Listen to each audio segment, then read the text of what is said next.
Y déjame chequear acá.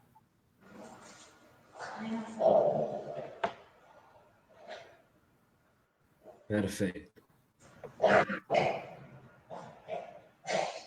Estamos en vivo. Entonces, primero, buenas tardes a todos y a todas. Queremos agradecerle la participación de esta primera entrevista en vivo que estamos haciendo desde la agencia Pacurondo a través de nuestro canal de Facebook. Después, agradecerle a Raúl Zaffaroni por el tiempo que nos está brindando. En Argentina, Raúl no merece en general presentación porque es muy conocido, pero sabemos que también nos están viendo desde otros lugares. Raúl Zaffaroni es juez de la Corte Interamericana de Derechos Humanos, fue juez de la Corte Suprema de Justicia hasta que, cumpliendo con lo establecido por la ley, pidió la renuncia por su edad. Y es un prestigioso académico a nivel mundial que ganó el premio de Estocolmo a la criminología. Raúl es uno de los intelectuales que viene hace tiempo planteando que Argentina, cuanto a América Latina, está viviendo un proceso de colonialismo, en un tardo colonialismo, según lo definió en la última nota que publicó en el Cohete a la Luz, que el Cohete a la Luz la republicó porque la publicaste en la letra ñ. Así que, Raúl, lo que quería pedirte era que pudieras desarrollar este concepto y que pudiera entender la audiencia de por qué estaríamos viviendo nosotros hoy una etapa de colonialismo. Bueno, yo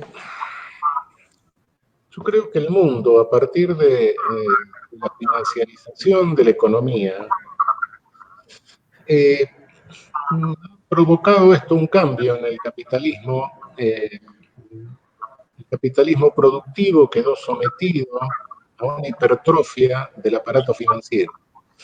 Siempre el capitalismo tuvo un aparato financiero, pero el aparato financiero estaba en general al servicio del aparato productivo. En el momento en que en las últimas décadas, al hipertrofiarse el aparato productivo, es decir, la hegemonía pasó a manos de corporaciones transnacionales.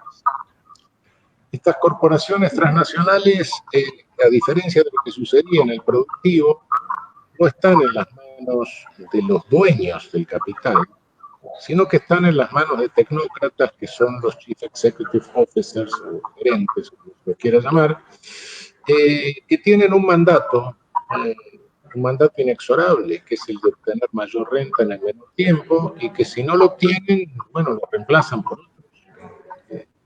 Entonces, no tienen capacidad de negociación. Y en cumplimiento de este mandato, para el cual lo nombran naturalmente, rompieron todas las barreras éticas y las barreras legales. Se ha convertido este capitalismo financiero, este poder de los tecnócratas estos, directamente en la manifestación de organized crime, de criminalidad organizada, más sofisticada y más fuerte que hay en el planeta. Y no digo esto código penal en la mano, ¿no? Macroestafas, macroadministraciones fraudulentas, explotación de trabajo esclavo a distancia, extorsiones, etc. Bueno, todo esto que se produce en el hemisferio norte convierte a los políticos del hemisferio norte, los convierte en rehenes, en lobistas de las corporaciones transnacionales con sede en sus respectivos países. Todo esto se trata de legitimar, racionalizándolo a través de una ideología reduccionista, así como otros totalitarismos tuvieron una ideología reduccionista del biologismo. Esto lo que tiene es un economicismo, que se da en llamar neoliberal.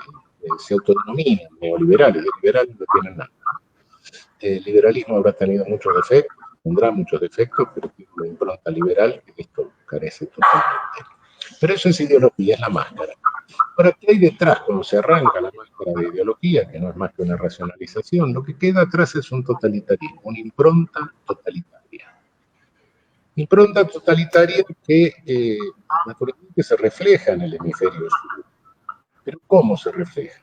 Nosotros llevamos 500 años de pelea contra el colonialismo.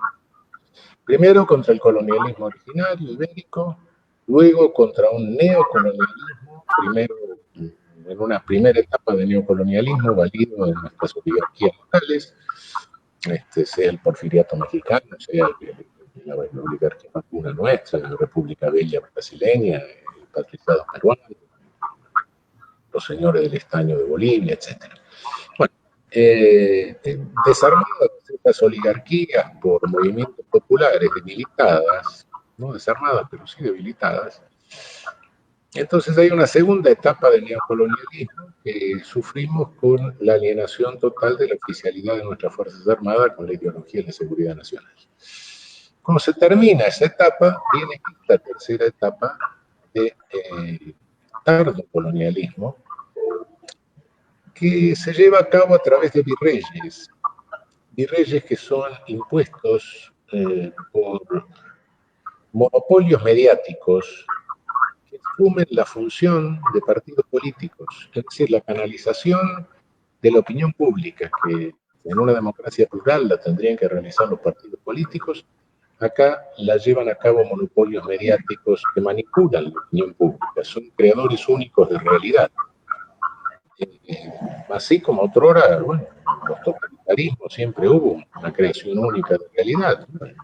Pravda de Stalin, Felkisch, el Biobasta de Hitler.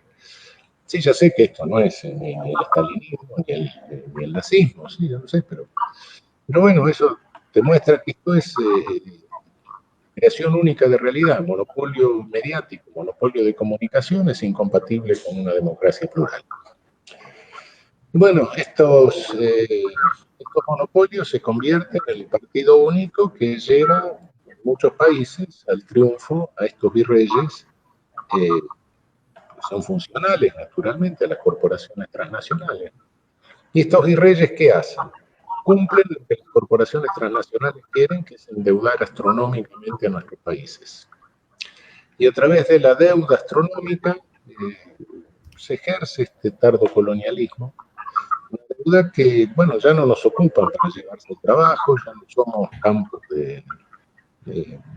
campos de trabajo forzado, ya una colonia no es eso, sino que el valor agregado, el valor trabajo, se lo llevan a través de llevarse grandes proporciones de nuestro Producto Bruto Interno, ¿no? Esa es la forma de tardo colonialismo que estamos sufriendo en este momento, ¿no?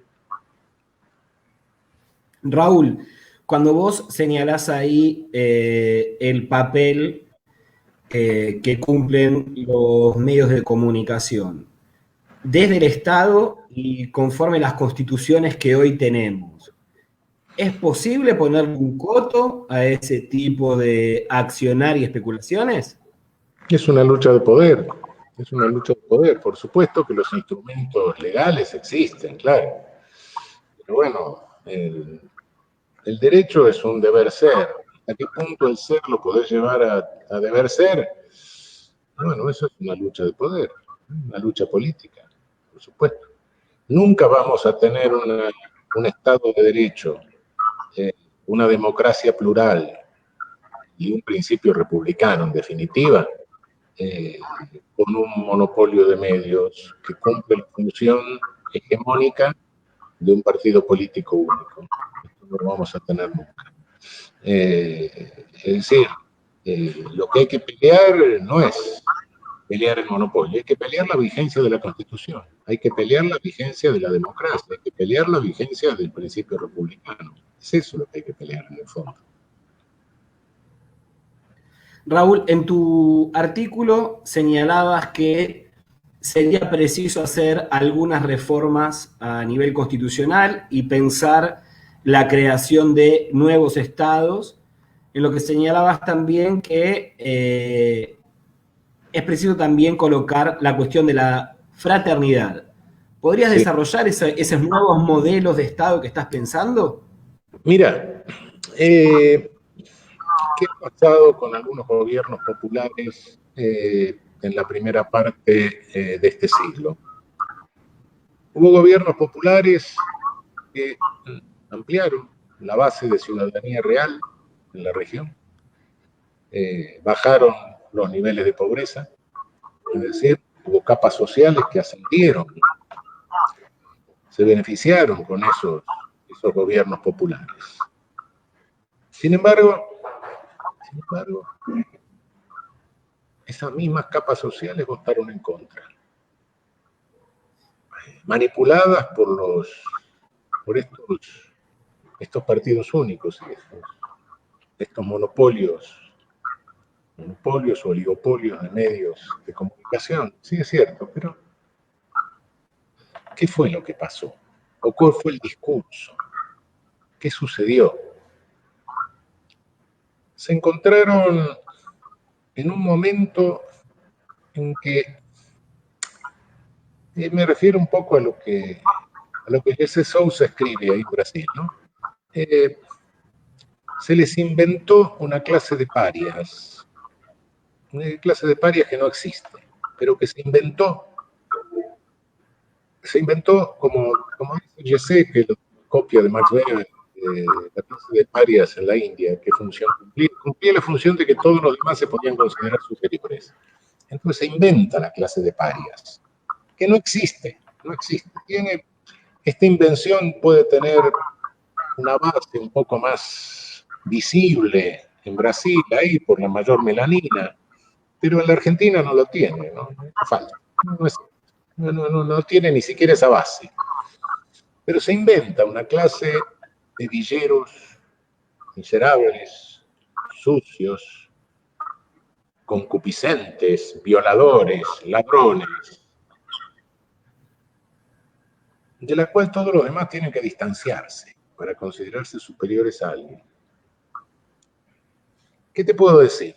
Si tomas una villa de emergencia, y la mitad de la villa o las 3/4 partes de la villa le das casa de material, es muy probable que al poco tiempo lo de la casa de material se refieran a aquellos negros miserables que siguen viviendo en las casas de madera, de chapa, de cartón. Entonces, no basta con hacer caer los coeficientes de Gini. No basta con aumentar solo la ciudadanía real si al mismo tiempo no creas la conciencia de una fraternidad. No me gusta usar una palabra mística. Mística suena una cosa rara, pero si no creas la mística de la fraternidad, estamos listos. Te va a pasar siempre eso. Es eso lo que quiero decir cuando pienso que tenemos que crear un Estado donde no basta con las dos patas de la libertad y la igualdad, sino que se necesita la tercera pata, la de la fraternidad. Raúl, te hago una consulta. ¿Estarías de acuerdo con la definición de que el sistema legal o las leyes expresan la correlación de fuerzas en un momento histórico? ¿Qué leyes? La Constitución. La Constitución es preciosa, qué sé yo. Bueno, la Constitución es bárbara. No, las leyes son un deber ser. Y entre el deber ser y el ser siempre hay una diferencia, siempre hay una distancia. Incluso pónticamente, constitucionalmente. Si vos estableces un deber ser, estableces una norma de deber ser, es porque te estás refiriendo a un ser que no es. Nadie establece normas respecto de lo que es. Si el corazón está a la derecha, no voy a hacer una ley que diga el corazón está a la derecha, está, no historia. Entonces, esa distancia entre ser y deber ser, bueno, es óptica, eso existe siempre. Ahora, a veces esa distancia de disparidad pasa al disparate. Entonces, el disparate es una cuestión de lucha por el derecho permanente, para que esa disparidad se vaya cortando. Si no se va cortando y se llega al disparate, esa no es una cuestión de las leyes, es una cuestión de poder. No nos llamemos daño, ¿no?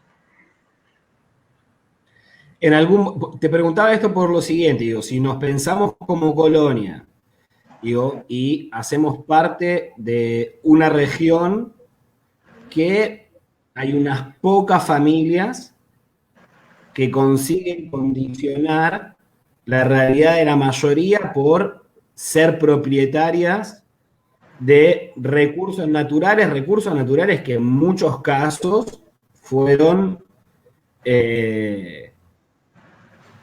expropiados o sacados por la fuerza a los pueblos originarios, y que después tenés un Roca o las familias patricias argentinas, que si no fuese que fue por la violencia, por la fuerza, hoy no tendrían el poder económico y político que tienen. Digo, ¿cómo se resuelve eso en una colonia?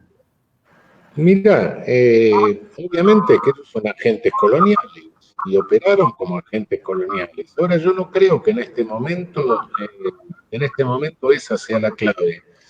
Esas oligarquías nuestras se debilitaron.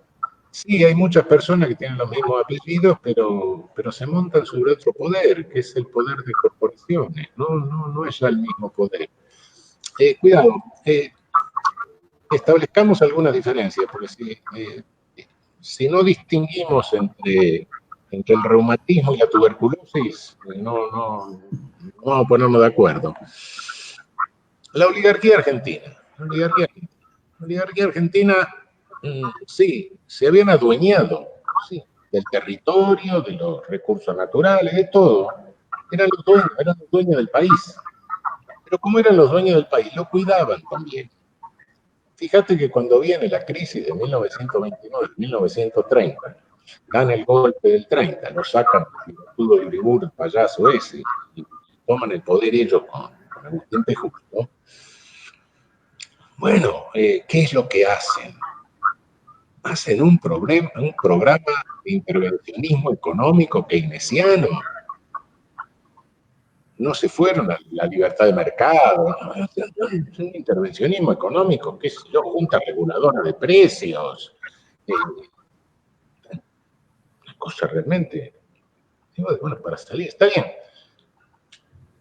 Era el país para ellos, pero eran los dueños del país.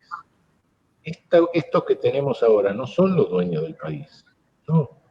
Estos son advenedizos, algunos sí, bueno, serán nietos de ellos, qué sé yo, bueno, no importa. Pero no, estos no son los dueños del país. Los dueños del país no hubieran endeudado el país en la forma en que lo endeudaron estos. Sí, otrora lo hicieron, en 1890 hicieron una barbaridad, bueno, pero les costó y aprendieron, claro, no. Y después defendieron y dijeron, no, que no vengan los europeos acá a meternos el cobro compulsivo de la deuda y todas esas cosas. Ellos cuidaban el país, porque el país era de ellos. Y, ojo, sí, con una distribución de riqueza catastrófica, sí, es cierto. Es una diferencia cualitativa. Con esto no estoy diciendo que la tuberculosis sea mejor, no. Pero no nos confundamos que son dos cosas distintas. No es lo mismo esto que el neocolonialismo de nuestras repúblicas oligárquicas. Aquello es distinto. Uno de los otros puntos que señalaste en tu artículo era, bueno, que están como quedando resquicios de este Estado de Derecho por estos ataques recibidos de estos poderes transnacionales. Y otro punto que señalás también es que no son solo los estados, cuanto estamos observando que los organismos internacionales están siendo hoy atacados, como puede ser la OMS. ¿Cuál es el análisis que haces de esto y los riesgos que esto también representa? Bueno, son riesgos y al mismo tiempo es alguna ventaja. Los organismos internacionales fueron creados en tiempos, en general, la mayoría, en tiempos de un mundo bipolar. Naturalmente los crearon los que tenían el poder, como siempre. Pero a partir de cierto momento estos organismos se estabilizan y empiezan a crear sus burocracias propias. Y estas burocracias se autonomizan un poco del poder. empiezan a funcionar con dinámicas propias. Y hoy están molestando a esta economía financiarizada. La molestan, yo creo que el propio Fondo Monetario Internacional empieza a molestarla. Sí, hoy es la OMS, pero mañana van a seguir el Sistema Universal de Derechos Humanos, van a seguir los sistemas regionales. Ya en América Latina se notó algún movimiento contra el sistema continental, el sistema interamericano de derechos humanos. Yo creo que va a seguir hasta el Comité de la Cruz Roja. Les molestan, ya rompen tantos límites que necesariamente también tienen que romper los límites que le imponen estas burocracias internacionales.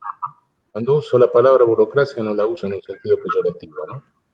En un sentido funcional simplemente. Estos funcionan como burocracia, ¿no? Y sí, al funcionar como burocracia les molestan cada vez más, lo cual es una ventaja.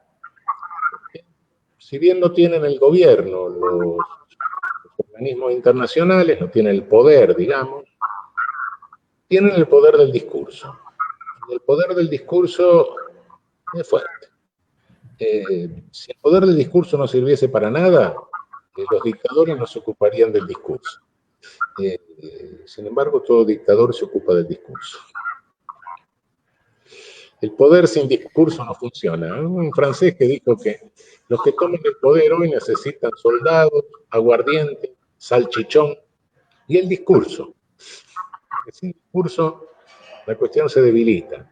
Y este poder, esta dictadura, esta pulsión dictatorial del capitalismo financiero no tiene discurso. Fíjate que lo único que tiene es publicidad. No tiene discurso, inventa cualquier cosa, rompió toda realidad, inventa lo que se le dé la gana. Puede salir con la fake news más disparatada que hace y sale. No te estás enfrentando con un cuerpo ideológico perverso, lo que vos quieras, está bien. Pero un cuerpo ideológico con mínima coherencia, no, simplemente inventan, es publicidad pura, no es discurso, es una técnica publicitaria, simplemente.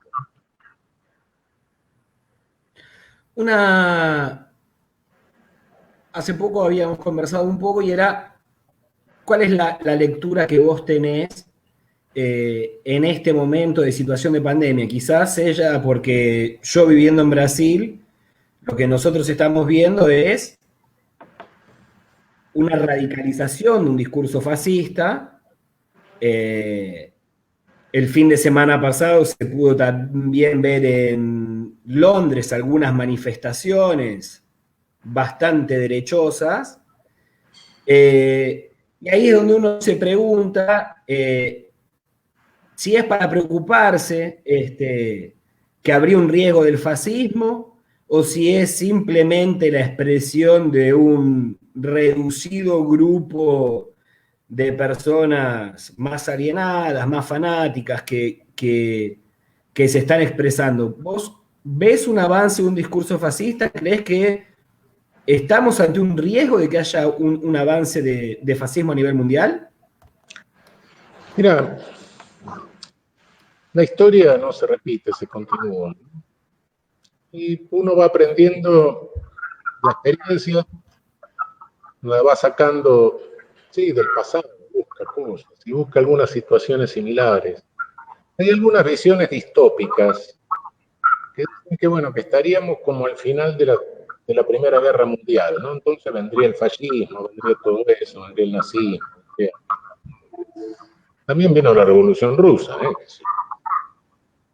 vino de todo. Yo creo que lo que está sucediendo es que se resquebraja este poder hegemónico financiero. Y no creo tanto en las versiones distópicas. Yo creo en las versiones distópicas porque ¿qué poder tendría este supuesto totalitarismo, así con un discurso trasnochado, para poder generar una redistribución que más o menos calme la situación. No te olvides que Hitler hizo un milagro económico. El aparato productivo de Alemania estaba intacto, no estaban produciendo, pero estaba intacto. Lo puso en funcionamiento, asume en el año 33 y en el año 39 el tipo se da el lujo de tener un despelote mundial. Bueno, eso hay que hacerlo, ¿eh? Hay que hacerlo. Hoy lo podrían hacer. No, no de ninguna manera. Entonces, no, cuidado. Por otra parte, tendrían todo el discurso en contra, por otra parte, no tienen discurso realmente. Como te decía, esto es publicidad pura. Se están enfrentando a los autores del discurso, que están más o menos en el internacional, etc. No, yo no creo en lo distópico, pero no soy ingenuo. Si hay que mirar para atrás, veo que se resquebraja una producción totalitaria en el mundo. Y la duda que tengo es si estamos más o menos como en 1939 o estamos como en 1945 o estamos en el medio. Eso no lo sé. Eso no lo sé. Pero incluso colocándonos en la posición más pesimista dentro de lo no distópico, bueno, creo que lo que tendríamos enfrente es un periodo de lucha por el derecho, un periodo de lucha. Y en ese periodo de lucha tenemos que esclarecernos un poco qué queremos. Y por ende tenemos que pensar un poco el modelo de Estado, el modelo de sociedad que queremos ir, ¿no? Pero no creo en una regresión. No, la historia no se repite. No. Y las condiciones son otras. Fíjate lo que ha sucedido a lo largo de todo el Pacífico sudamericano en el prepandemia. Manifestaciones públicas, protestas serias. Estados que no han sabido responder racionalmente, no establecieron cauces dialogales, un desastre. No tuvieron respuesta racional. Represión, esa fue. Con una conducción del organismo continental que, bueno, yo creo que si hay una mala praxis diplomática, esta es el colmo de la mala praxis diplomática. En lugar de calmar cada situación, se iba tirando gasolina al incendio. Y en el post-pandemia, con esta paralización de la economía global, vamos a perder, van a bajar los PBI, etc. Va a haber fajas, de esas fajas que habían ampliado su ciudadanía real, que van a caer de nuevo en la pobreza. De modo que esto se va a repetir y esas fajas sociales se van a sumar a las anteriores protestas. Pero la represión, la fuerza, puede sostener un sistema. Queda mucho espacio para reprimir más. Yo lo dudo. Creo que vamos a nuevos movimientos populares, a nuevos lideratos, o viejos lideratos que vuelvan, no sé, etcétera. Pero no queda mucho espacio de represión. Ya se ha hecho uso de la represión. Podrá ser un poco más, pero esto no se sostiene. Con eso no basta. Raúl, confirmame, ¿continúas haciendo parte de la defensa en alguna parte del proceso de Evo? Sí. ¿Cómo está la situación? Estamos peleando en este momento para conseguir los salvoconductos de las 7 personas, de los 7 exfuncionarios que están asilados en la Embajada de México en La Paz. Están, hace 7 meses que esta gente está ahí, les niegan los salvoconductos. Es una de las razones por las que afirmo que lo que sucede en Bolivia no es solo gobierno de facto, sino que es un gobierno de no derechos. Se salió del derecho internacional, se salió del derecho de gente mundial, porque el asilo político, el asilo diplomático, bueno, viene desde el viejo asilo eclesiástico, no es el derecho internacional consuetudinario, es una tradición indiscutida, no solo está establecido en convenciones, en tratados internacionales, sino que es un principio elemental del derecho de gente, es un principio del Jus Cogens, del derecho consuetudinario. Entonces, bueno, ya quien se sale de eso, quien controla una representación extranjera con drones, quien avanza sobre metiéndose en el jardín de la representación, amenazando con invadirla, y la policía que no hace nada. Bueno, qué sé yo, obviamente que esto es un régimen no derecho, es eso. Tenemos serios problemas también, los presos políticos. Bueno, el ex ministro del Interior de Evo, preso en el penal de La Paz. Está preso junto a los otros presos narcos que metió preso durante su gestión. De modo que hay una amenaza de vida, independientemente de que el hombre, además de eso, es diabético, es obeso, tiene problemas renales, tiene problemas cardíacos, etc. Bueno, independientemente de todo eso, y tiene que pagar, porque el penal de La Paz es una especie de gueto, una cosa muy rara. Bueno, tiene que pagar protección a los otros presos para poder ir al baño, para que los custodios puedan ir al baño, cosas por el estilo. Bueno, esas son las condiciones de lo que está sucediendo en este momento en Bolivia. No ha habido estos movimientos de golpe, las cosas que hemos visto. Bueno, la situación es esa. Es la manifestación más clara, más grosera, de hasta dónde puede llegar este tardocolonialismo financiero, ¿no? En un extremo para apoderarse de recursos naturales, lo que ha hecho fue directamente un golpe de Estado, descarado golpe de Estado, sin lugar a dudas. El lawfare que están haciendo es un lawfare particular. El lawfare que hemos hecho otros son un poco más elegantes, por así decir. Es una delincuencia más cuidada. No ten cuidado con las cosas que están reveladas en la Argentina, pero bueno, pero de alguna manera un poco más. Que no directamente amenazan a los jueces o amenazan a la familia de los jueces, ¿no? No. Los otros se valen de algunos jueces que están dispuestos a trepar de alguna manera, o quieren saltar a la política, o quieren saltar a la publicidad, no tengo idea, o algunos por corrupción, o otros porque quieren escalar posición dentro del Poder Judicial. Bueno, pero esto directamente amenaza a los jueces, a la familia, etcétera, ¿no? Lawfare así a lo bestia, ¿no? Primitivo, ¿no? En fin, esa es la situación. Raúl, ahora que decís esto de la Embajada de México, ¿recordás lo de la Embajada de México en Bolivia?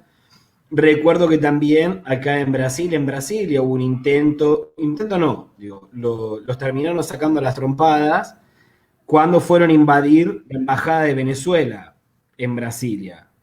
Sí. Recuerdo otra violación o de respeto, digamos, a la ley internacional, cuando la Corte Suprema Argentina también había dicho que no iba a acatar en relación a Milagros Salas una decisión. ¿Cuáles son, pensando en el imaginario? Argentina acató la decisión y Milagro está en arresto domiciliario porque la Corte aceptó la medida de la Corte Interamericana. Sí, pero recuerdo que al principio hubo una manifestación de la Corte y que hubo la Corte hizo una cosa insensata, no sé ni por qué la hizo, no sé. Nunca quedó claro. En un caso que no tenía ninguna necesidad de decir eso, lo dijo, porque era una sentencia civil. Sentencia civil normalmente no tiene ningún contenido peyorativo ni desacreditante. Una sentencia que se le decía, bueno, mira, tiene que pagar el Estado tal cosa, listo, reparar. Y no sé, la Corte lo que tendría que haber hecho es decirle al Ejecutivo, bueno, pague, listo, termine la historia. Se mandó un discurso ahí que prácticamente, no sé, nunca entendí eso. Creo que fue el antojo de un ministro de la Corte que lo había escrito antes en algún libro, en algún trabajo. Pero no es que haya desconocido, no desconoció nada. No, porque no había nada que desconocer en esta sentencia. Absurdo fue. No. Gracias por la aclaración. A lo que iba es, digo, para aclararle al imaginario popular, uno se encuentra que es testigo de una cantidad de violaciones a los derechos que acontecen en todo el continente y la mayoría desconoce cuáles son las potestades o real poder que tienen los organismos internacionales como para evitar algo de esto. Cuando uno ve esa cantidad de violaciones a los derechos, los mismos fenómenos de violaciones al debido proceso, abuso de la prisión preventiva, ¿cuál es la esperanza o cuál sería la vía que vos le decís a la gente? Bueno, queda esto para garantizar que lo que debería cumplir se cumpla.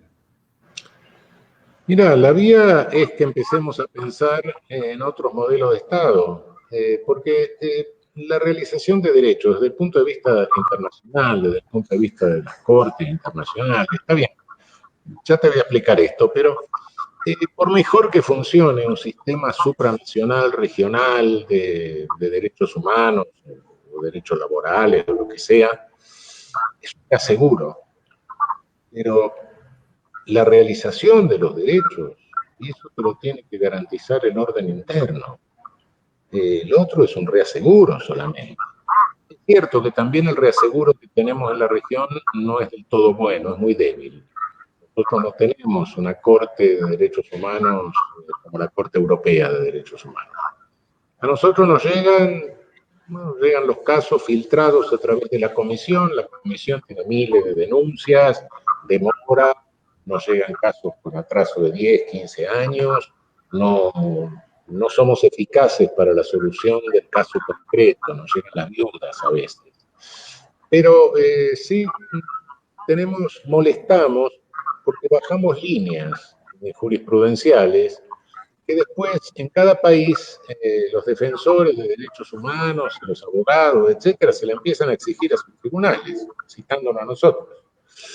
Y bueno, ahí empezamos a molestar bastante.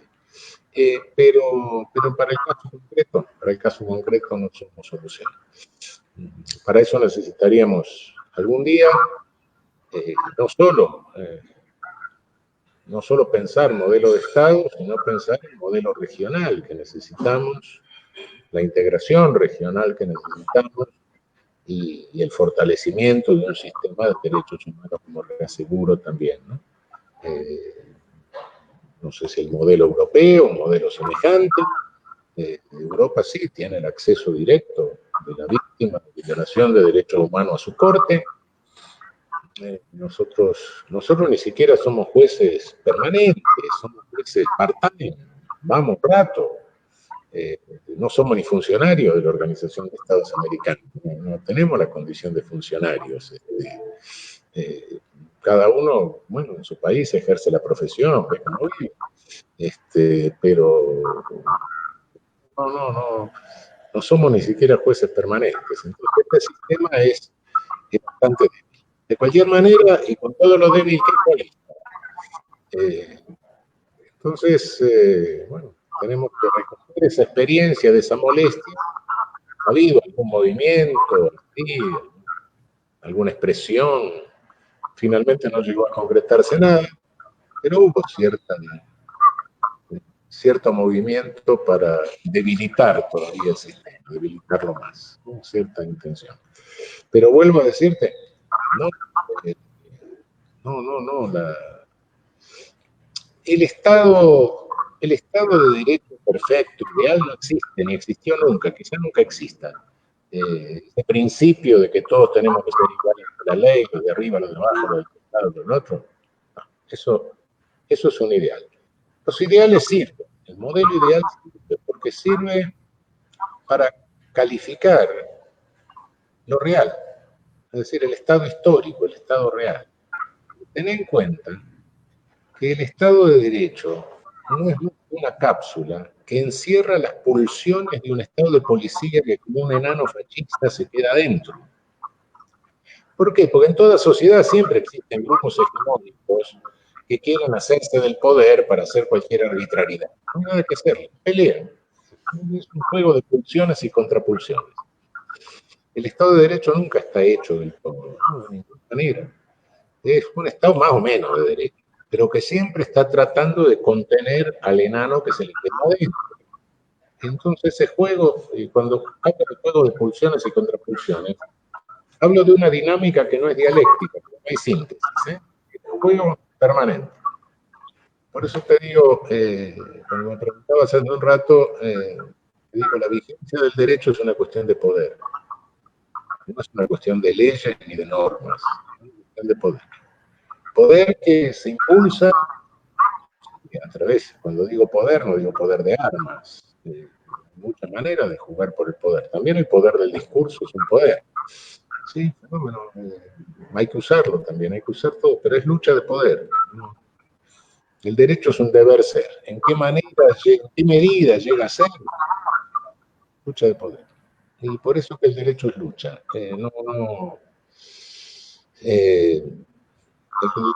una mera lógica, y hay que luchar permanentemente. No hay derecho que esté absolutamente realizado. Hay estándares de realización de los derechos, estándares, término medio de realización de los derechos. Lo que hay que pelear es para subir el estándar. Pero la realización total de los derechos, el paraíso en la tierra, ¿me acuerdas? Que eso no lo tenemos, ¿no? Eso no existió nunca. Hay modelos de Estado de Derecho que esa Argentina contiene mucho mejor las funciones del Estado de Policía, y hay otros que no. Pero ojo, nosotros en América Latina, este tardo colonialismo no nos está llevando a estados de policía.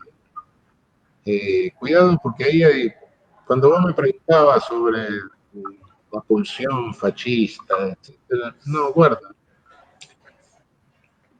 El estado de policía, si tomamos como ejemplo los estados de policía de los totalitarismos de entreguerras, de nuestros propios estados de seguridad nacional, el estado de policía tiene una cúpula política muy fuerte. Y todas las agencias de abajo pueden hacer muchas barbaridades, pero siempre en el fondo tienen que ser funcionales a la cúpula política. Las cúpulas políticas de nuestros estados latinoamericanos no son fuertes, son extremadamente débiles. Parecen tomadores de potros. La primera preocupación es que el potro no lo tire por arrastre por el piso. No pongo ejemplos, pero bueno, en los últimos tiempos hemos visto gente que pasó de la presidencia de la República a la cárcel, al proceso, un poco menos, no son cúpulas fuertes. Entonces, cuidado que el modelo que este Estado colonialismo nos está metiendo, en algunos de nuestros países hermanos, voy a ponerte ejemplo, pero lo vemos casi realizado, en otro por suerte todavía no. Es un modelo de destrucción del Estado. ¿Y sabes cómo se hace? Es bastante fácil, bastante fácil. Yo creí que muchas veces por deformación profesional magnificaba un poco la importancia de la cuestión punitiva. Ahora me doy cuenta que no, está en el centro de la cuestión. Vos autonomizás policías, ¿no? Dale poder a la policía y autonomizarla, dejala que... ¿Qué hacen las agencias autonomizadas? Instalan agencias de recaudación fiscal. Algunos lo llaman corrupción, pero dramaticemos y forman cajas, recaudación fiscal autónoma. Toda recaudación fiscal requiere una coerción. Sistema penal autónomo también, independiente de los jueces, sanciones, penas por su cuenta, fusilamiento, torturas, amenazas, prisión, por su cuenta. Todo eso, bueno, con un cierto prestigio que iban matando pibes chorros. Los pibes chorros, para protegerse, tienen que ir a dar a manifestaciones de criminalidad de mercado, algunos lo llaman criminalidad organizada, oferta y demanda de servicios ilícitos en agujeros de mercado. Todo esto va generando un cierto caos en el cual surgen los grupos de autodefensa, los parapoliciales, las milicias, que también hacen su cajita. Naturalmente, también la mafia, la pequeña mafia de servicios ilícitos hace su cajita, agencias de recaudación fiscal ejercen poder punitivo por su cuenta, todo esto genera un caos social. Y también los también hacen su agencia de recaudación. Empieza a haber relaciones de cooperación y conflicto entre estas agencias autonomizadas. Y algún día, al tipo que está arriba del potro, a esa cúpula política débil, que se le dice, la sociedad le va a reclamar, es un desastre, es un caos. Se le ocurre la peregrina idea de que voy a bajar las Fuerzas Armadas a función policial. Y las Fuerzas Armadas, que no tienen entrenamiento en la función policial, empiezan a hacer cualquier cosa, cometen los errores que se les ocurre, se genera pierden todo prestigio ante la población, terminan haciendo también su caja y también su poder punitivo.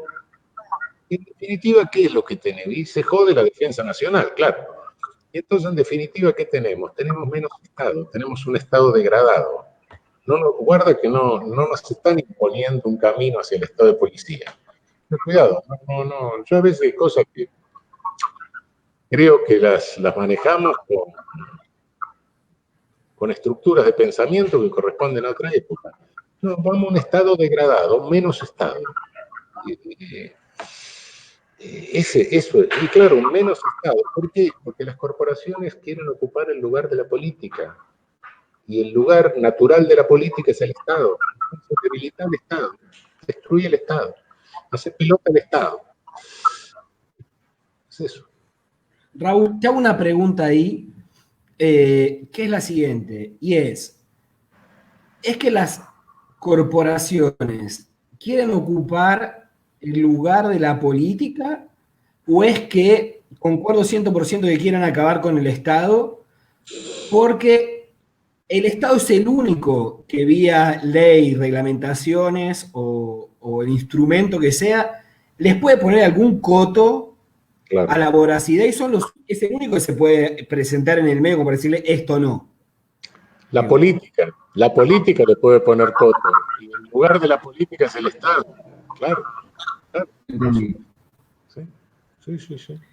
Raúl, para ir terminando y volviendo a lo local, siguiendo esas reformas del Estado a nivel, u organismos también a nivel regional para poder defendernos.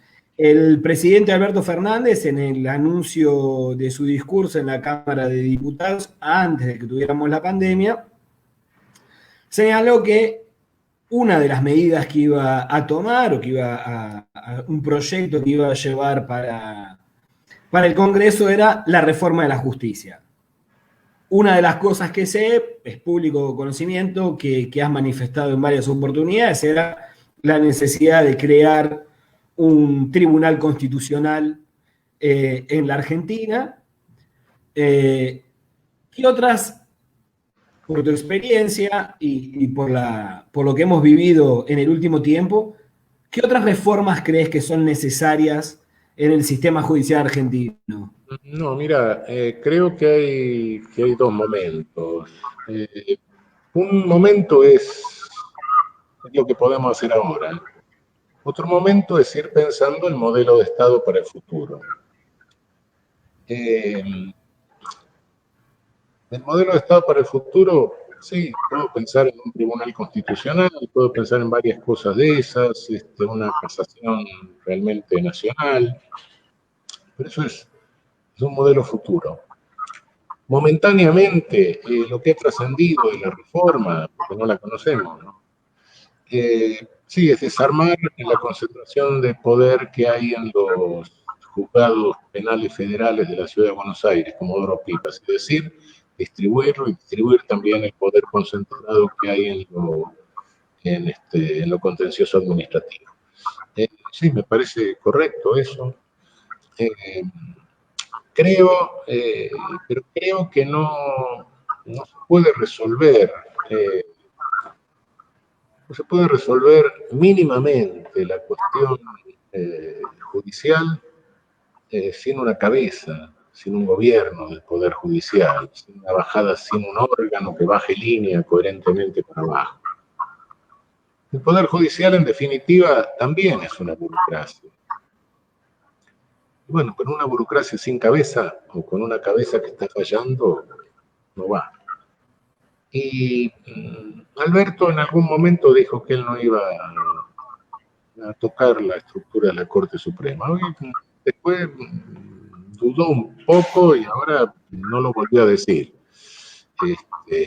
Y creo que se está dando cuenta que la tiene que tocar. Pero no sé, él es político y está jurista, sí, función política, debe estar midiendo poder, qué sé yo. Yo no lo digo solo por eso, no lo digo por ninguna medición de poder, sino porque me pasé 11 años adentro y me doy cuenta del desastre que es eso, del desastre institucional. Más allá de las personas, no hago valoración personal ninguna. Pueden ser 5 santos que estén ahí sentados, 5 sabios santos, no importa. Desde un punto de vista republicano, que 3 personas, 3, porque son 5, pero 3 en mayoría, tengan el poder, la concentración de poder que tiene nuestra Corte Suprema, un disparate. Es un disparate. 3 personas que se pueden levantar mal del hígado, qué sé yo lo que puede pasar. Es un desastre. Pueden poner. ¿Hay otro ejemplo en el mundo? No, con el poder de nuestra Corte, no, de ninguna manera. Incluso las Cortes Supremas de América Latina, hay cortes que tienen 21 jueces en América Latina, 12, 15. No, esto es... Pero además tenés otro problema. Nuestra Corte Suprema, sin que se lo diga la Constitución, sin que esté en ninguna ley, por sí ante sí, a lo largo del último siglo se atribuyó la facultad que no le da la Constitución ni nadie, se la atribuyó a sí misma, se la fue atribuyendo, no esta Corte, no los ministros están ahora, se la fue atribuyendo la última instancia de cualquier materia de todo el país. De todo el país, cuando se le da la gana, con el asunto de que puede revisar sentencias arbitrarias. ¿Y cuando es arbitraria una sentencia? Por regla general, yo como abogado considero que es arbitraria cuando me da la razón, que no importa. En consecuencia, la Corte elige, y hoy la Corte tiene más de 10.000 firmas al año, 12.000, hemos llegado en algún año a tener 13, 14.000 firmas. Es decir, una firma cada media hora, sábados y domingos, sin dormir. Eso es una ficción. Una ficción. Pero además de ser una ficción, hay otro problema que es mucho más grave. El derecho es una cosa complicada. Hay gente que le dedica toda la vida a una rama del derecho. Toda la vida. Escribe tratados. Sí. No hay nadie en el mundo que conozca todo el derecho de un país. Uno conoce su especialidad, puede conocer derecho constitucional, bueno, pues haberse asomado algún otro. En mi caso, yo conozco penal, sí, constitucional, a ver, me asomé un poco el administrativo, pero ahí se paró mi conocimiento. Pero fui 11 años juez supremo de cualquier materia. Entonces, el día que juré, me bajó el Espíritu Santo, me dio la ciencia infusa y me dio todo el conocimiento del derecho. No, tuve que manejarme con un equipo, me elegí lo mejorcito que podía. Bueno, pero yo no le podía controlar la calidad. Tenía que confiar. No, a mí no me asusta que se delegue en el Poder Judicial, porque si no se delega se para todo. Pero una cosa es que vos le digas a alguien, proyectame esto, y lo lees, conoces la materia, y decís, no, mira, esto está bien, corregí aquello. Otra cosa es que vos lo mires al tipo que lo dice y estás seguro. Estás en el Tribunal Supremo, es la última instancia. Y esto no te digo, no hago ningún juicio sobre personal, sobre nadie. Es institucionalmente que funciona así. No puede ser, no puede ser. Sea una corte de 15, dividila en 5 salas, que por lo menos, y para las arbitrariedades, que cada una de las salas resuelva, que resuelvan 3 tipos que conocen la materia, y que puedan leer lo que le proyecta otro y digan, bueno, está bien o está mal. Y después, si tenés que juzgar la inconstitucionalidad de normas, la inconstitucionalidad de normas en la Corte nuestra debe tener 100 casos, 150, de los cuales la mitad deben ser disparates. Bueno, que voten los 15, porque la Constitución dice una Corte, sí, dice una Corte para la inconstitucionalidad normativa, que es la que está en la Constitución. La otra se la inventó la propia Corte, no está en la Constitución. Entonces, para la otra dividí la Corte en salas, y para la constitucionalidad normativa, no se le votar a los 15, lo cual no tarda nada, porque si una cosa es constitucional o inconstitucional, se reúne y se ven cuántas posiciones hay, es un relator por cada posición, normalmente hay 12, constitucionales y inconstitucionales, con cada uno relate y después los otros se adhieren. Bueno, y de esa manera, ahora, si no bajás una línea, primero, desconcentrás ese poder en 3 personas. Segundo, hacer racional el trabajo, que el que estás en la ultimísima instancia, que el que decide en ultimísima instancia, conozca la materia, está resolviendo, ¿no? Esos son los argumentos, no te hago un argumento político. Yo me doy cuenta que Alberto debe estar pensando, ¿no? Y hace bien, porque para eso lo elegimos, ¿no? Pero el argumento que te hago es un argumento real, técnico y institucional. Es muy grave que haya gente que vota, te vea forzado a votar cosas de decir, bueno, qué sé yo, confío en el tipo que me lo hizo.